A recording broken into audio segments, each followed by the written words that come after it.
Muito bem, meu amigo, estamos retornando aqui para resolvermos mais uma questão sobre direito penal parte geral. A questão é essa que eu retirei da banca do Ministério Público Estadual da Bahia, ano de 2015. Vamos fazer a análise de cada uma das assertivas. E tem no tocante à relação entre tipicidade e ilicitude, ou seja, eu estou querendo aqui abordar as várias teorias que buscam relacionar tipo e ilicitude. A teoria da indiciariedade defende que a tipicidade não guarda qualquer relação, com a ilicitude, devendo inicialmente ser comprovado o fato típico para posteriormente ser demonstrada a ilicitude, enquanto a teoria da absoluta dependência depende o conceito de tipo total do injusto, colocando a ilicitude no campo da tipicidade, pontuando, portanto, que a ilicitude é a essência da tipicidade. Essa questão, o examinador misturou tudo, né? Misturou tudinho, misturou várias teorias, pelo menos 4 teorias, ou melhor, até 4 teorias sobre o assunto.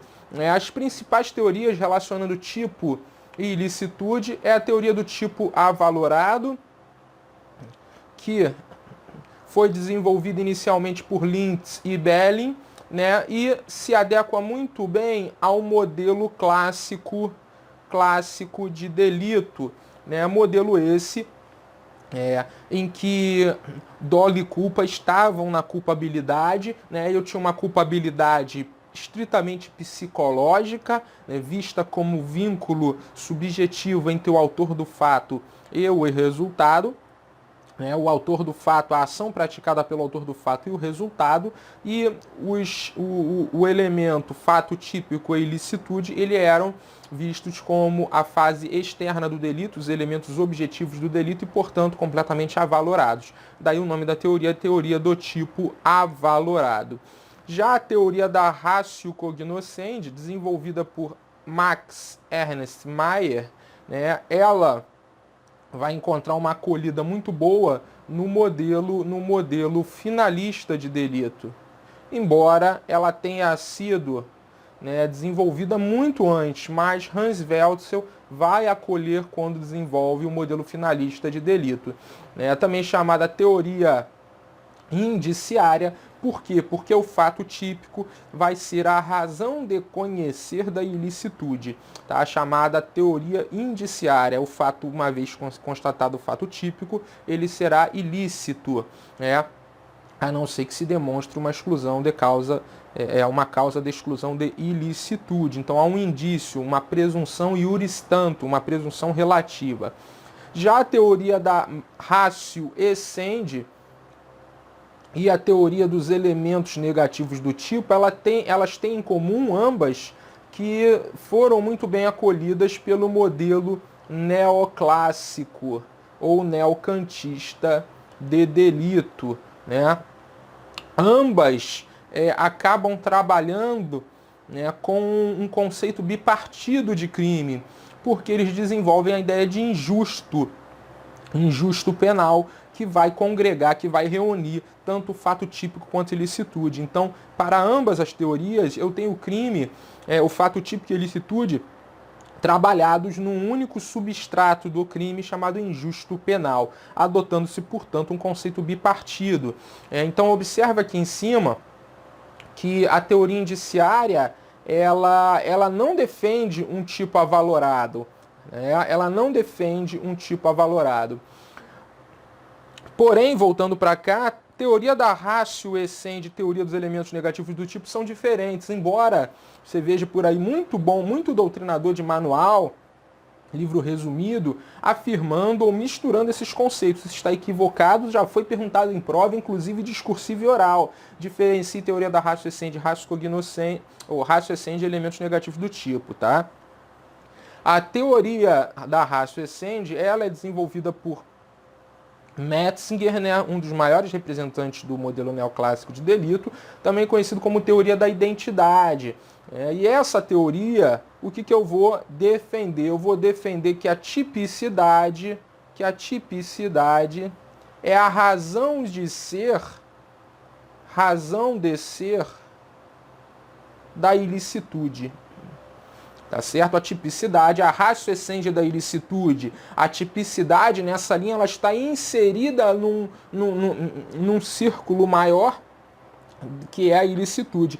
Pensa tipicidade e ilicitude como dois círculos, né, em que a ilicitude é um círculo maior que vai conter a tipicidade, ou seja, a tipicidade estar contida na ilicitude e, portanto, a tipicidade é a razão de ser da ilicitude. Daí o delito, nessa visão de Edmund Metzinger, ele constituir, né, uma ação tipicamente ilícita. Então observa que o tipicamente é um adjetivo da ilicitude. A ilicitude é que é a razão de ser, ou melhor, a ilicitude é que é a essência, né? E a tipicidade ela vai ser a razão de ser da ilicitude, porque ela materializa o tipo penal. Então, crime, na teoria da ratio essendi, será uma ação tipicamente ilícita e culpável.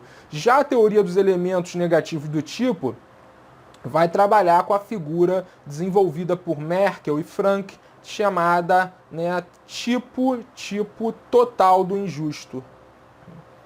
Montes, eu li em bons manuais, né, que a teoria da ratio essendi está ligada à teoria do tipo total do injusto. Isso está errado, me desculpa te dizer, tá? Isso está equivocado, né?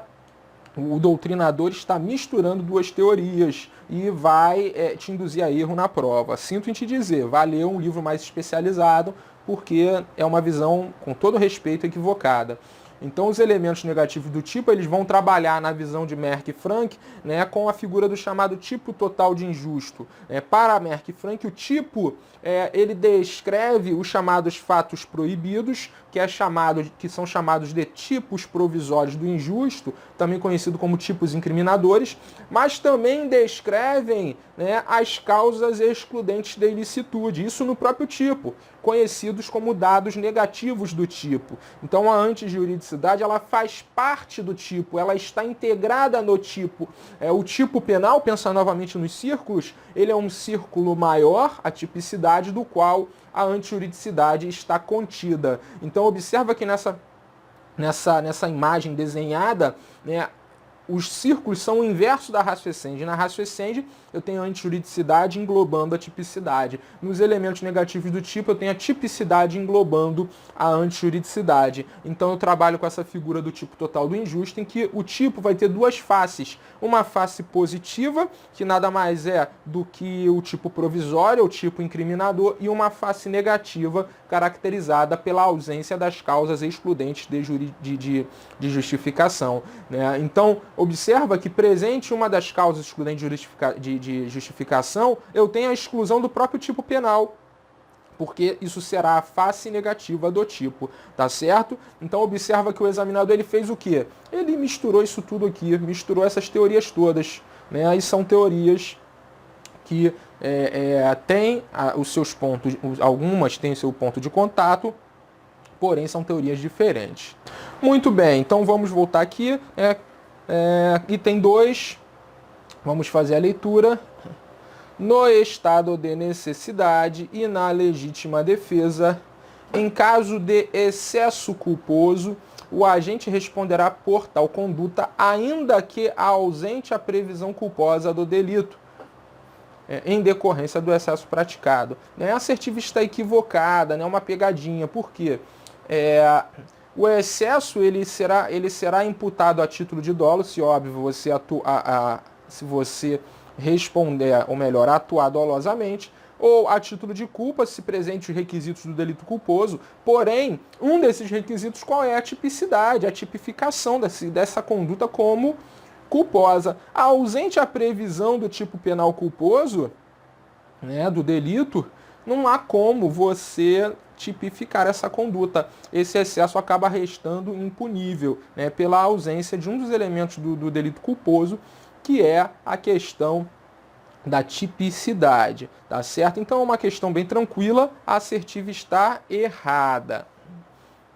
Item 3, a legítima defesa real. A legítima defesa real é incabível contra quem age sob a excludente de estado de necessidade ou da própria legítima defesa real. Assertiva corretíssima, né? Não cabe legítima defesa contra qualquer outra causa excludente de ilicitude, na medida em que eu tenho a necessidade da legítima defesa possuir o quê? Uma injusta agressão. Então, injusta agressão é um requisito para a legítima defesa. E esse injusto aqui é sinônimo de ilícito. Então, se eu tenho uma agressão praticada sob o manto de qualquer causa excludente de ilicitude, essa agressão, essa conduta será lícita e, portanto, não poderá ser repelida de forma alguma por meio de legítima defesa real, tá? Então, observa que eu estou falando de uma causa excludente de ilicitude. Se eu tiver uma causa excludente de ilicitude putativa, aí não, aí a conduta será ilícita, embora não responda pelo delito, por uma exclusão do dolo e culpa, né, a questão do erro, eu terei uma conduta injusta e ilícita. Então, a assertiva está correta. Item 4. A força maior, o caso fortuito, coação física irresistível e movimentos reflexos são causas de exclusão da conduta. Corretíssimo, né? São causas de exclusão da conduta e, portanto, não configuram conduta. Se não configuram conduta, essas forças, essas, entre aspas, agressões, elas não se caracterizam para efeitos de legítima defesa. Tá? Então eu tenho movimentos reflexos, coação física irresistível, caso fortuito força maior, por eu não ter conduta, eu não terei uma agressão injusta, eu não terei a agressão, que é o elemento necessário para caracterizar a legítima defesa. Não estou falando que eu não posso repelir isso, licitamente. Poderei, mas sob o manto eventual de outra causa excludente de ilicitude, que é o estado de necessidade. Eu teria uma situação de perigo iminente, e aí poderia atuar licitamente. Usei essa questão, que é uma hipótese de exclusão da conduta, para poder trabalhar algumas exceções das hipóteses de antijuridicidade e licitude. Então, a assertiva correta. E o item 5, o consentimento do ofendido só é admitido em caso de bem jurídico disponível e capacidade do ofendido para consentir. É perfeito, né? A questão ela está perfeita, ela está correta. Um dos requisitos para a incidência do consentimento do ofendido como causa excludente de antijuridicidade, embora a questão não tenha falado sobre isso, é a hipótese do bem jurídico ser disponível, da vítima ter capacidade para consentir. Tá? E esse consentimento, óbvio, ele ser anterior ou concomitante à conduta do agente, mas do jeito que a redação está feita aqui, a assertiva está correta. Com isso, a gente pode marcar o nosso gabarito. Temos o item 1 errado, item 2 errado e os outros itens corretos. Ele nos traz aqui o gabarito como letra E, item 3, 4 e 5 corretos.